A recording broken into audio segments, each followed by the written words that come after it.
Have you ever noticed how stories of a giant world-ending flood seem to be, well, everywhere? We see them in the Bible, in Hindu scriptures, in ancient Mesopotamian tablets, and in Native American legends. So today, we're going to tackle a massive question. Are these all just myths, or could they be a shared, distant memory of a catastrophe our ancestors actually lived through? And when I say everywhere, I'm not kidding. Researchers have actually documented over 500 distinct flood myths. Yeah, you heard that right, 500. From every single inhabited continent, from cultures that had absolutely zero contact with each other. It's got to be one of the most universal themes in all of human history. Let's start with what might be one of the oldest versions. It's from the Aboriginal peoples of Australia, who tell this incredible story about a time when the sea poured in and turned their homes into islands. Now, hold on to that, because it's not just a story. As we're going to see, it's an unbelievably accurate description of a real geological event that happened thousands and thousands of years ago. It really grounds you in how deep these stories run. Okay, so here's where it gets really wild. It's not just that all these stories exist, it's how shockingly similar they are. I mean, when you start putting them side by side, the parallels are they're uncanny. Let's look at three of the big ones from three totally different ancient worlds. So let's meet the main players. Over in India, you've got Manu from the ancient Hindu texts. In Mesopotamia, modern-day Iraq, the hero of the Epic of Gilgamesh is a guy named Utnapishtim. And of course, in the Levant, there's Noah. Three different men in three different places, but the setup is identical. Each one gets a heads up from a divine source that a flood is coming to wipe everything out. Just look at this breakdown for a second. The story beats are pretty much the same. A hero gets a warning, he builds a big boat, he saves his family, some other key people, and a bunch of animals, and then after it's all over, the boat lands on a mountain. What's absolutely nuts is that the Gilgamesh story is the oldest written version we have, and it predates the final version of the Noah story by probably 1,000 years.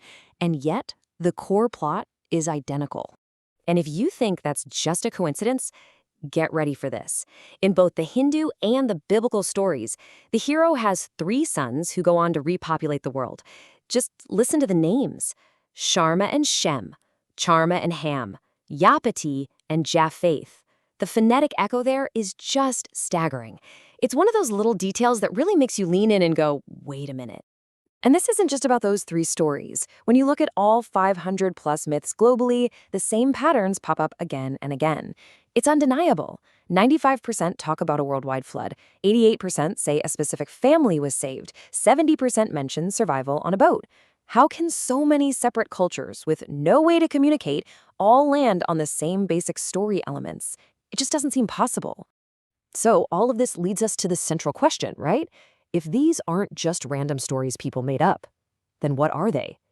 Could they actually be echoes of something real? Let's see what the science has to say. So what are we really looking at here? Is this just the most epic coincidence in human history?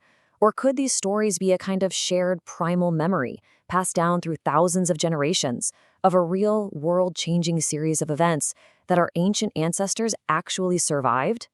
To even start to unpack this, we have to zoom way, way out to a geological timescale.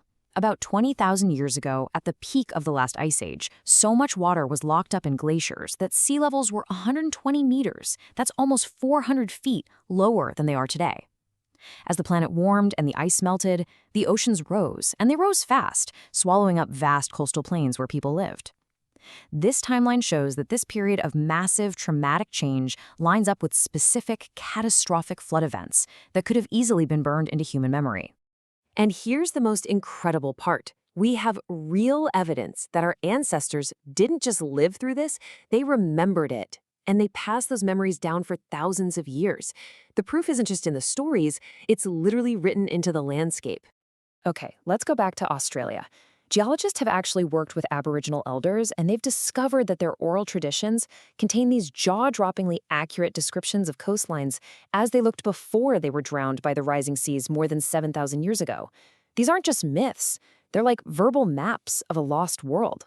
And check out this specific example, it's just mind-blowing. Stories from the Yidinji people around Cairns talk about a time when Fitzroy Island wasn't an island at all. It was part of the mainland. Geologists have confirmed that geography only existed more than 10,000 years ago. Think about that. That means these stories have been passed down person to person accurately for over 10 millennia. It's one of the oldest continuous memories ever documented. Now let's jump over to the Near East, home of Noah and Gilgamesh. There's a powerful scientific theory called the Black Sea Deluge hypothesis. It suggests that around 7,600 years ago, the rising Mediterranean Sea finally broke through a natural dam at the Bosphorus Strait. The result would have been a waterfall with 200 times the power of Niagara Falls, roaring into what was then a much smaller freshwater lake, violently turning it into the saltwater Black Sea we know today. Thousands of people would have been displaced. It was a flood of truly biblical proportions. And remember Utnapishtim, the hero from the city of Shuruppak? Well, archaeologists digging in that exact area of Iraq have found physical proof. They've discovered these thick layers of clean, sterile river clay, some up to 11 feet deep, sandwiched right between layers of human civilization. It's hard evidence of enormous, city-destroying floods that just wiped the sleek clean. And this isn't just something that happened in the distant past. In the Pacific Northwest, Native American traditions tell of this epic battle between a thunderbird and a whale that made the ground shake and the sea rise up to swallow the land. Geologists are now convinced this isn't just a folktale. It's an oral record of the massive Cascadia earthquake and tsunami that hit that coast in the year 1700. So, when you put all of these pieces together, the linguistic echoes, the archaeological digs, the geological data, a whole new picture starts to take shape. These stories, they're not just fables. They are something much, much deeper. Now, let's be super clear. Geologists find zero evidence for one single simultaneous flood that covered the entire globe. That's not what happened. But that almost misses the point. The evidence is overwhelming that these hundreds of myths are not fiction. They are the preserved memories of countless real, catastrophic, world-changing floods that happened all over the globe at different times. So here's the big takeaway. These flood legends are basically humanity's oldest memories. They're like cultural fossils. They are the records of incredible trauma from a time before we even had writing. They are verbal maps of lost coastlines, archives of forgotten disasters, and more than anything, they're a testament to the absolutely incredible power of human memory to preserve truth across ages. You know, it completely changes how you think about mythology, doesn't it? It's not just a collection of fantasies. It's a library of our deep ancestral past, just encoded in stories. And that leaves us with a pretty fascinating final thought.